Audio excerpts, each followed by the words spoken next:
Temperature measurement में हमारा अगला इंस्ट्रूमेंट है, अगला मेजरिंग डिवाइस है थर्मोकपल। देखिए थर्मोकपल, इसमें नाम से ही लिख रहा है कपल, कपल मतलब दो, और थर्मो मतलब जहाँ पे हीट का इंटरेक्शन इन्वॉल्व है। तो इसमें क्या होता है कि दो वायर होते हैं, दो डिफरेंट वायर होते हैं, इन जनरल मेटल वायर होते हैं। दोनों को हम कनेक्ट करते हैं, दोनों को जोड़ते हैं, इससे हमको दो जंक्शन मिलता है, दो सिरे मिलते हैं। और इसमें क्या होता है, एक सिरे को हम ऑब्जेक्ट से जोड़ते हैं जिसका टेम्परेचर हमको मेज़र करना है, और दूसरे सिरे को हम गर्म करते हैं, ठीक है, या जिसका टेम्परेचर हमको पता होता है। तो इन दोनों में टेम्परेचर डिफरेंस के कारण हम जो जो सर्किट होता है, क्लोज सर्किट बनता है, उसमें एक करंट फ्लो करती है, उसमें चेंज आता है, और उस चेंज के कारण हम जो ऑब्जेक्ट है, अननोन ऑब्जेक्ट, उसका टेम्परेचर ज्ञात कर सकते हैं। ये तीन प्रिंसिपल्स पे काम करता है, सीबेक इफेक्ट, पेल्टियर इफेक्ट और थॉमसन इफेक्ट। एक एक करके देखते हैं। सीबेक इफेक्ट, सीबेक इफेक्ट में क्या होता है, हमने दो मेटल वायर को जोड़ लिया और एक क्लोज सर्किट से कनेक्ट करके पावर सप्लाई दे दी, पावर सप्लाई से कनेक्ट कर दी। पावर सप्लाई मतलब हमको ऑब्टेन हो सकता है क्लोज सर्किट के थ्रू। अब हम क्या करेंगे, पावर सप्लाई नहीं दिया हमने, ठीक है, क्लोज सर्किट का एक ऐसे डायग्राम बना हुआ है, जैसे ब्लॉक डायग्राम है वैसे हमने अरेंज कर लिया है। दो वायर जुड़े हुए हैं और एक डिफ्लेक्शन मेजरिंग डिवाइस जोड़ा हुआ है।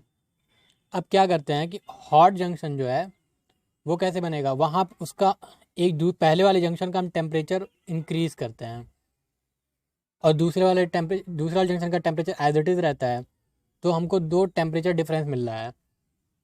अब जब हॉट वाले जंक्शन का टेम्परेचर इंक्रीज़ करते हैं तो वहाँ पे जो इलेक्ट्रॉन है, एनर्जी बढ़ती है, और वो क्या करते हैं कि फिर एक सर्टेन टेम्परेचर इंक्रीज़ करने के बाद वो वहाँ से मूव कर जाते हैं और कोल्ड जंक्शन की तरफ जाते हैं। तो इलेक्ट्रॉन का फ्लो शुरू हो जाता है। जैसे जैसे हॉट जंक्शन का टेम्परेचर बढ़ेगा वैसे वैसे rate of diffusion of electron from hot junction वो भी बढ़ता जाएगा। तो इससे क्या होगा कि एक हमको इलेक्ट्रोमोटिव फोर्स यहाँ पे जनरेट हो रहा है, जिससे हमको सर्किट में एक करंट मिलेगी, और ये हमने जो डिफ्लेक्शन के लिए जो इंस्ट्रूमेंट लगाया हुआ है उसमें डिफ्लेक्शन मिलेगा। तो इससे हम टेम्परेचर मेज़र कर सकते हैं। अब कैसे मेज़र करते हैं सीबेक इफेक्ट के थ्रू, यही आपको लिखना भी है। सीबेक इफेक्ट ही आपको लिखना है। वर्क जैसे आप मान लीजिए कि जैसे जब ये आएगा लिखने के लिए थर्मोकपल, तो सीबेक इफेक्ट प्रिंसिपल लिखेंगे आप, प्रिंसिपल में सीबेक इफेक्ट लिखेंगे दो लाइन का पेल्टियर इफेक्ट, और दो लाइन का आप थॉमसन इफेक्ट लिखेंगे।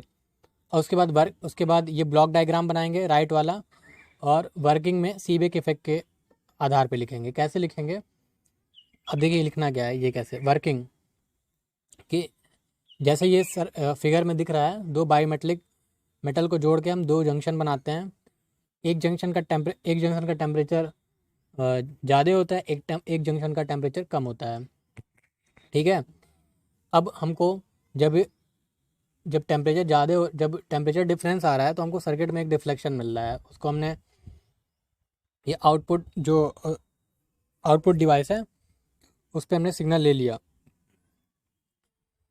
अब क्या होता है कि जो कोल्ड जंक्शन है वहाँ वहाँ उसका अब हाई वाले जंक्शन का हमको टेम्परेचर पता है। अब कोल्ड वाले जंक्शन पे हम क्या करते हैं, ऑब्जेक्ट को कनेक्ट करते हैं। ऑब्जेक्ट को जब कनेक्ट करते हैं तो कोल्ड वाले जंक्शन का जो टेम्परेचर है वो धीरे धीरे बढ़ने लगता है। टेम्परेचर बढ़ने के साथ साथ जो करंट हमको मिल रही होती है उसकी वैल्यू कम होती जाती है, इससे डिफ्लेक्शन हमको कम मिलता जाता है। एक पॉइंट पे आता है कि जब हॉट वाला जंक्शन है और कोल्ड वाला जंक्शन है, दोनों जंक्शन का जो टेम्परेचर होता है वो बराबर हो जाता है। बराबर होने पे हमको सर्किट में कोई भी करंट नहीं मिलती है। तो हम फिर क्या करते हैं, इससे हमको टेम्परेचर उसका ऑब्जेक्ट का टेम्परेचर मिल जाता है। एक तो ये हो गया। दूसरा तरीका ये होता है कि हमने कोल्ड वाले से ऑब्जेक्ट को जोड़ दी, ऑब्जेक्ट को कनेक्ट कर दिया, ठीक है। हॉट वाले जंक्शन का हमको टेम्परेचर पता है। अब हम क्या करते हैं कि हॉट वाले टेम्परेचर को धीरे धीरे डाउन करते हैं, ठीक है। डाउन करने से टेम्परेचर, जो करंट डिफ्यूज़ हो रही थी, करंट मिल रही थी, उसकी वैल्यू कम होती जाती है।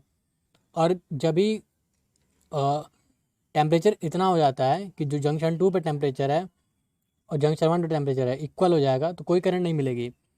तो इससे हमको क्या होगा, उससे हम इक्विलिब्रियम मिल जाएगा, सर्किट में कोई करंट नहीं है, तो हम, और जंक्शन 1 जंक्शन 2 पे टेम्परेचर सेम होता है, टेम्परेचर मेज़र हो जाता है। तो ये है ये थर्मोकपल में लिखना है। सीबेक आएगा तो पहले working principle, Seebeck effect, Peltier effect और थॉमसन इफेक्ट। और वर्किंग लिखना है, वर्किंग के पहले ये ब्लॉक डायग्राम बनाएंगे, वर्किंग लिख देंगे जो बताया है। उसके बाद एडवांटेज डिसएडवांटेज एप्लीकेशन, ये आगे है, देखेंगे अभी क्या। अब किस टाइप के होते हैं ये भी है, तो आगे और देखते हैं। पेल्टियर इफेक्ट देखते हैं क्या है पेल्टियर इफेक्ट। देखिए इसमें क्या होता है कि हमने 2 बायोमेट्रिक वायर लिया और एक पावर सोर्स से इसको जोड़ दिया। अब इसमें क्या करेंगे, हम पावर सोर्स से अपना करंट प्रोवाइड कर रहा है, करंट फ्लो कर रही है सर्किट में। तो क्या होगा कि एक जंक्शन पे टेम्परेचर कम हो जाएगा और दूसरे जंक्शन पे टेम्परेचर बढ़ जाता है। इस इफेक्ट को पेल्टियर इफेक्ट कहते हैं। ये सीबेक का उल्टा होता है। कैसे? देखिए सीबेक में क्या हो रहा था कि पहले हम हीट कर रहे थे, एक जंक्शन को हीट कर रहे थे और एक जंक्शन पे का टेम्परेचर कम था, उसके कारण हमको करंट मिल रहे थे। और यहाँ पे पहले हम करंट दे रहे हैं, उसके कारण हमको हीट टेम्परेचर डिफरेंस मिल रहा है। इसका यूज़ ना थर्मो इलेक्ट्रिक कूलिंग में भी करते हैं। थर्मो इलेक्ट्रिक कूलिंग मतलब देखिए क्या होता है कि जो इलेक्ट्रॉनिक सर्किट होते हैं वो करंट फ्लो करने के साथ गर्म हो जाते हैं, हीट कर जाते हैं। तो अब देखिए, और पेल्टियर इफेक्ट में क्या होता है कि एक जंक्शन का टेम्परेचर ठंडा होता है, तो वो ठंडे वाले जंक्शन को सर्किट से हम बाउंड कर देते हैं। सर्किट से जब कनेक्ट कर देते हैं तो वो क्या करेगा कि जो हीट प्रोड्यूस हो रही है इलेक्ट्रॉनिक सर्किट की, उसको एब्जॉर्ब करके अपने हॉट वाले जंक्शन की तरफ भेज देगा। और वहाँ पे फ़ैन लगा होता है, वहाँ से फिर जो हीट होती है एग्जॉस्ट कर जाती है। अगला इफेक्ट देखते हैं, थॉमसन इफेक्ट। थॉमसन इफेक्ट क्या होता है कि इसमें जब हम पोटेंशियल डिफरेंस प्रोवाइड करते हैं सर्किट में, तो लेंथ के अलोंग टेम्परेचर ग्रेडियंट मिलता है हमको। Temperature gradient in the sense, जैसे जैसे लंबाई बढ़ती है, लंबाई के थ्रू मतलब लेंथ के थ्रू हमको अलग अलग टेम्परेचर मिलता है, अलग अलग जगह पे अलग अलग टेम्परेचर मिलता है। देखिए पॉजिटिव थॉमसन इफेक्ट में क्या होता है, देखिए एक कॉपर वायर है, ठीक है, और एक क्लोज सर्किट से कनेक्टेड है, और एम और एन पॉइंट बीच वाले पॉइंट से जहाँ पे आग जल रही है वहाँ से इक्वी डिस्टेंस पे है, सेम डिस्टेंस पे है। तो हम जानते हैं कि जब भी अगर कोई मेटल को हम गर्म कर रहे हैं तो और उसके दो साइड 2 पॉइंट हैं, तो सेम सेम टेम्परेचर होगा। लेकिन क्या होता है जब भी हम करंट फ्लो कराते हैं ना इसमें कॉपर बार में, तो एम पे टेम्परेचर कम हो जाता है और एन पॉइंट पे टेम्परेचर बढ़ जाता है, जिससे एन पॉइंट से जो हीट होती है वो एग्जॉस्ट होने लगती है, बाहर की तरफ जाती है। और एम पे अगर टेम्परेचर कम है तो वहाँ पे हीट एब्जॉर्ब होने लगती है। तो देखिए यहाँ पे सेम सेम सेम वायर में अलग अलग जगह पे हमको टेम्परेचर में वेरिएशन मिल रहा है। तो इसी को थॉमसन इफेक्ट कहते हैं। और जो नेगेटिव थॉमसन इफेक्ट है वो इसका उल्टा होता है। तो ये हो गया आपका थर्मोकपल। अब थर्मोकपल का आपको पहले प्रिंसिपल लिखना है, फिर वर्किंग लिखनी है। प्रिंसिपल में आपको Seebeck effect, Peltier effect, Thomson effect तीनों लिख देना है। उसके बाद से फिगर बनाना है, बायोमेट्रिक वायर वाला और ये वाला फिगर। और उसके बाद से वर्किंग सीबेक इफेक्ट के आधार पे लिख देना है जो पहले बताया है। देखिए टाइप्स ऑफ थर्मोकपल, ये भी देख लीजिए, टाइप एन थर्मोकपल। इसमें कुछ नहीं है, सिंपल है, इसका फिगर बनाना है और ये जो इसकी प्रॉपर्टीज़ हैं, कितने डिग्री से कितने डिग्री सेल्सियस यूज़ हो रहा है, और यानी एक्सटेंशन वायर, एक्यूरेसी और स्पेशल लिमिट ऑफ एरर, ये सब ये इसका लिख देना है। तो ये एन टाइप है, जे टाइप है, के टाइप, और बस इतना ही। तो ये आपका हो गया थर्मोकपल कंप्लीट। आगे देखते हैं, अगला इंस्ट्रूमेंट है पायरोमीटर। पायरोमीटर क्या होता है, देखिए PYR, पायर एक ग्रीक वर्ड होता है, इसका मतलब होता है फायर, ठीक है। और मीटर तो फिर मेज़रमेंट से ही होता है। बेसिकली ये टेम्परेचर मेज़रमेंट के लिए यूज़ होता है। देखिए अभी तक जो हमने पढ़ा, जो थर्मिस्टर है, थर्मोकपल है, ये कॉन्टैक्ट टाइप सेंसिंग इंस्ट्रूमेंट है। मतलब कि हमको ऑब्जेक्ट्स इनको कांटेक्ट में रखना पड़ता है, तभी जाके ये टेम्परेचर मेज़र कर सकते हैं। पायरोमीटर जो होता है, इसका ऑब्जेक्ट से कांटेक्ट नहीं होता है। विदाउट कांटेक्ट अगर टेम्परेचर मेज़र करना हो तब इसका यूज़ होता है। तो कहाँ पे यूज़ करना होता है, जैसे मान लीजिए मोल्टन मेटल का टेम्परेचर हमको मेज़र करना हो, बॉयलर में जो स्टीम होती है उसका टेम्परेचर मेज़र करना हो, फिर ऐसे ही कई कई कई सारी इंडस्ट्री जहाँ पे हमको टेम्परेचर मेज़र करने की ज़रूरत पड़ती है, जहाँ पे हम कांटेक्ट में इंस्ट्रूमेंट को नहीं ले जा सकते या खुद भी कांटेक्ट में नहीं जा सकते हैं, वहाँ पे पायरोमीटर का यूज़ करते हैं। Non non contacting temperature measurement के लिए पायरोमीटर का यूज़ करते हैं। दो तरह का होता है, रेडिएशन पायरोमीटर और ऑप्टिकल पायरोमीटर। देखते हैं कि करके क्या होता है। रेडिएशन पायरोमीटर, देखिए इसमें वर्ड यूज़ हो रहा है रेडिएशन। देखिए हम जानते हैं कि कोई भी बॉडी है, वो उसके टेम्परेचर के according certain waves, radio waves emit करती है, कुछ ना कुछ इमिशन उसका होता है। ये हम देख भी सकते हैं, अगर कैमरा होता है उसमें कुछ अगर किसी में हो थर्मल मोड होता है तो हमको अलग अलग डिफरेंट डिफरेंट कलर का दिखता है, थोड़ा सा ब्लू, थोड़ा सा येलो टाइप का। तो वो थर्मल मोड में करने पे तो वो बेसिकली वही टेम्परेचर ही शो करता है कि जो एमिशन होता है उसके हिसाब से वो दिखाता है, टेम्परेचर प्रोफाइल ही दिखाता है वो। तो जो भी बॉडी है उससे जो भी एमिशन हो रहा है उस वो हीट रेडिएशन के आधार पे इसमें टेम्परेचर मेज़र करते हैं। ये देखिए ये भी दो तरह का होता है, रेडिएशन पायरोमीटर और रेडिएशन पायरोमीटर। पहला होता है टोटल रेडिएशन और दूसरा सेलेक्टिव। टोटल रेडिएशन में वो होता है कि जो भी बॉडी है जिसका टेम्परेचर मेज़र करना है वो एक सर्टेन वेवलेंथ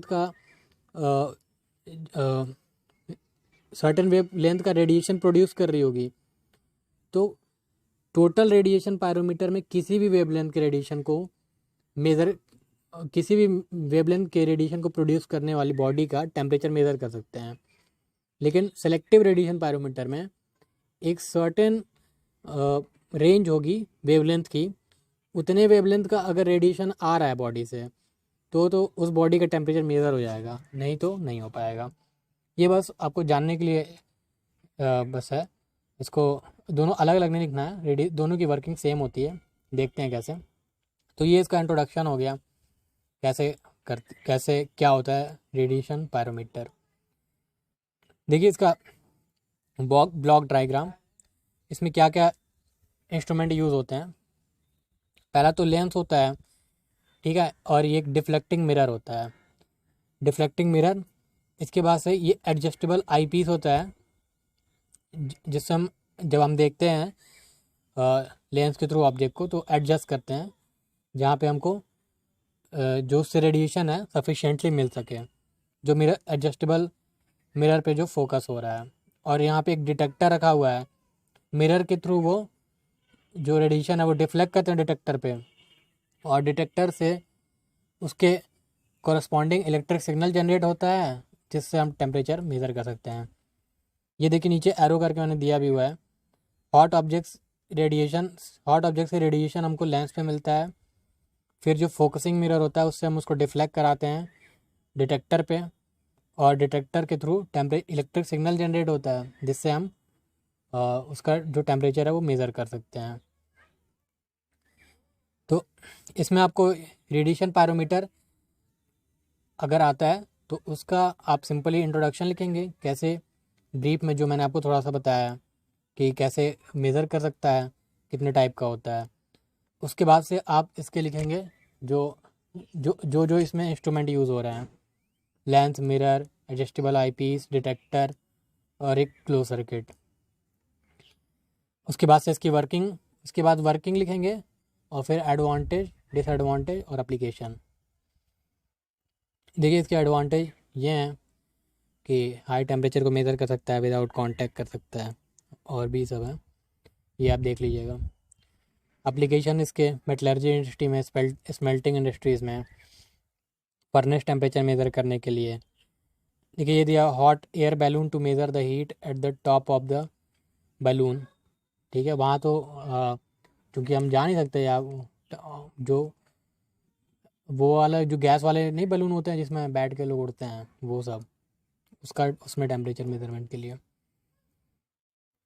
ऑप्टिकल पायरोमीटर अगला है आपका। अगला पायरोमीटर ऑप्टिकल है। ऑप्टिकल पायरोमीटर में क्या होता है, देखिए ये कुछ ऐसा दिखता है, इसका जो ब्लॉक डायग्राम है। आगे देखते हैं कि कैसे ये वर्किंग है, कैसे क्या है। देखिए इसका जो प्रिंसिपल है ये ब्राइटनेस कंपैरिजन पे डिपेंड पे बेस काम करता है। ब्राइटनेस कंपैरिजन मतलब क्या है कि जो सोर्स टेम्परेचर है वहाँ से हमको एक सर्ट जो वहाँ से लाइट हमको मिल रही है, और उस लाइट को यहाँ पे हम जो लैंप रखा हुआ है उसमें एक फिलामेंट होता है, लैंप के अंदर एक फिलामेंट होता है। ठीक है, तो लैंप के मिड सेक्शन पे ये जो टेम्परेचर सोर्स से लाइट आ रही है उसको फोकस कराते हैं, कंसंट्रेट कराते हैं। तो जो लैंप होता है वो भी इल्यूमिनेट करने लगता है, मतलब उसकी भी रोशनी बढ़ जाती है, और बढ़ जाती है उसके बाद उसको फिलामेंट को हम जो हमारे पास सर्किट है उससे इल्यूमिनेट करते हैं, और दोनों के इल्यूमिनेशन को कंपेयर करते हैं। ठीक है, तो और जब भी दोनों का इल्यूमिनेशन कंपेयर हो जाए, सेम रहे, अगर दोनों का इल्यूमिनेशन सेम होता है तो उसके कोरस्पॉन्डिंग जो हमको डिफ्लेक्शन मिलता है उससे हम टेम्परेचर मेज़र करते हैं। ठीक है, तो ये है इसका ब्राइटनेस कंपेरिजन। मतलब कि टेम्परेचर सोर्स से मिलने वाले जो इल्यूमिनेशन को हम फिलामेंट के इल्यूमिनेशन से कंपेयर करते हैं, फिलामेंट की चमक से कंपेयर करते हैं, और जब दोनों का चमक बराबर होती है तो हम उसका जो टेम्परेचर सोर्स है, जो सोर्स है जिसका टेम्परेचर मेज़र करना है, उसका हम टेम्परेचर मेज़र कर लेते हैं। कंस्ट्रक्शन देखिए इसमें क्या क्या होता है। आई पीस होता है, ऑब्जेक्टिव लेंस, एब्जॉर्प्शन स्क्रीन, जिस पे एब्जॉर्प्शन स्क्रीन वो होती है जिस पे जो ऑब्जेक्ट का सोर्स है, सोर्स ऑब्जेक्ट है, उससे जो हमको लाइट आ रही है उसको यूनिफॉर्मली उस पे एब्जॉर्प्शन स्क्रीन पे प्राप्त किया जाता है, या फिर डिस्ट्रीब्यूट किया जाता है यूनिफॉर्मली, जिससे कि जब जो लैंप है उस पर जब फोकस कराया जाए ना, ये जो सोर्स से हमको लाइट मिल रही है तो यूनिफॉर्म रहे, यूनिफॉर्मली इल्यूमिनेट करे। रेड फिल्टर का इसलिए यूज़ होता है कि एक सर्टेन वेवलेंथ की जो जो लाइट होगी, जो ये एब्जॉर्प्शन स्क्रीन से आगे आ रही होगी, वो फिल्टर हो जाए कि हमको देखने में आसानी हो आई पीस से, और हम उसको फोकस करा सके लैंप के मिड में। अब पावर सोर्स बैटरी, ये हम उसको पावर, जो हमारा फिलामेंट होता है उसको पावर देने के लिए यूज़ होता है। रियोस्टेट से क्या करते हैं, रेजिस्टेंस चेंज करते हैं, तो रेजिस्टेंस चेंज करने के कारण करंट में चेंज आएगा। करंट में चेंज करने के कारण जो इल्यूमिनेशन होता है फिलामेंट के इल्यूमिनेशन में भी चेंज आता है, जिससे वो बढ़ा और घटा सकते हैं। जैसे मान लीजिए अगर हमको कंपेयर करना होगा तो जो टेम्परेचर जो ऑब्जेक्ट का जितना हमको इल्यूमिनेशन मिल रहा है बल्ब पे, उसके इक्वल हमको कराना है फिलामेंट का टेम्परेचर, फिलामेंट का इल्यूमिनेशन जो चमक है, तो उसको हमको चेंज कराने के लिए रियोस्टेट के थ्रू हम उसको घटा बढ़ा के मैनेज करते हैं। मिली वोल्ट मीटर और reference bulb temperature. Working working में वही जो सिंपल सा बताया, सोर्स जो ऑब्जेक्ट होता है वहाँ से हमको रेडिएशन मिलता है, उसको हम बल्ब बल्ब के मिड सेक्शन पे कंसंट्रेट कराते हैं, फोकस करते हैं, जिससे बल्ब का एक पर्टिकुलर इल्यूमिनेशन हमको मिलता है। बल्ब के अंदर हम फिलामेंट सेट किया होता है, रेओस्टेट को एडजस्ट करके फिलामेंट के जो जो फिलामेंट का इल्यूमिनेशन है उसको सोर्स जो ऑब्जेक्ट है, जो ऑब्जेक्ट का इल्यूमिनेशन है उसके इक्विवेलेंट कराते हैं। इक्विवेलेंट कराने पे हम टेम्परेचर मेज़र कर सकते हैं। देखिए इसमें 3 कंडीशन आती है जब भी फिलामेंट के जो इल्यूमिनेशन है उसको हम जब एडजस्ट करने की कोशिश करते हैं, 3 कंडीशन आती है। पहले वाले केस में क्या है, फिलामेंट डार्क होता है और जो सोर्स का टेम्परेचर है वो ज़्यादा होता है। तो सोर्स ज़्यादा चमक रहा होता है तो, और फिलामेंट कम, ठीक है। तो क्या इसका मतलब क्या है कि जो सोर्स का टेम्परेचर ज़्यादा है और फिलामेंट का टेम्परेचर क्या है उससे कम है, क्योंकि तभी ज़्यादा इल्यूमिनेशन हो रहा है। दूसरा केस होता है कि फिलामेंट ज़्यादा है और जो बल्ब हमारा जो जल रहा है ऊपर, ये जो देखिए इसमें जो फिलामेंट यूज़ हो रहा है ना, वो जो बल्ब है उसका फिलामेंट नहीं होता कि इंटरनल वो है, तो वो फिलामेंट अलग होता है और मतलब बल्ब ऊपर जो स्फेरिकल होता है उसके जस्ट जस्ट जो बल्ब होता है उसके जस्ट एबव वाले पोर्शन पे उसको कंसंट्रेट कराया जाता है कि जो टेम्परेचर जो इल्यूमिनेशन है वो हमको बल्ब पे मिले, ठीक है। अब दूसरा वाले केस में क्या था, फिलामेंट इज़ ब्राइटर और जो हमको बल्ब पे जो इल्यूमिनेशन मिल रहा है वो कम है, तो इसका मतलब कि फिलामेंट का टेम्परेचर ज़्यादा है और जो सोर्स ऑब्जेक्ट के थ्रू हमको इल्यूमिनेशन मिल रहा है, सोर्स ऑब्जेक्ट का टेम्परेचर हमको कम मिल रहा है। तीसरे केस में क्या होता है, फिलामेंट दिखता ही नहीं है। देखिए जब दोनों का टेम्परेचर बराबर हो जाएगा, बल्ब पे जो इल्यूमिनेशन है और फिलामेंट पे जो इल्यूमिनेशन है, जब दोनों दोनों की चमक बराबर हो जाती है तो हमको जो फिलामेंट है वो दिखता नहीं है। तो फिलामेंट नहीं दिख रहा है इसका मतलब दोनों का इल्यूमिनेशन सेम है। इस कंडीशन पे हम क्या करते हैं, जो सिग्नल प्राप्त होता है उसके कोरस्पॉन्डिंग इस कंडीशन पे जो कोरस्पॉन्डिंग सिग्नल प्राप्त होता है उससे हम टेम्परेचर मेज़र कर लेते हैं। इसका भी एप्लीकेशन है molten and heated metal furnace और हॉट बॉडी को मेज़र करने में। तो ये है, ये आएगा। तो इसका ऑप्टिकल पायरोमीटर का आप इंट्रोडक्शन देंगे कि ऑप्टिकल पायरोमीटर से हम नॉन कॉन्टेक्टिंग हीटेड ऑब्जेक्ट का टेम्परेचर मेज़र करते हैं, ठीक है। और इसके बाद से इसका आप कंस्ट्रक्शन लिख देंगे, ब्लॉक डायग्राम बना देंगे। ये प्रिंसिपल भी लिखना है, पहले प्रिंसिपल लिखेंगे फिर कंस्ट्रक्शन, ब्लॉक डायग्राम, वर्किंग लिखेंगे, एप्लीकेशन लिखेंगे, और ये 3 कंडीशन के थ्रू आप समझा देंगे कि ये कैसे वर्किंग हो रही है। तो बस यही है और ये चैप्टर हमारा कंप्लीट। फिर अगला देखते हैं क्या है।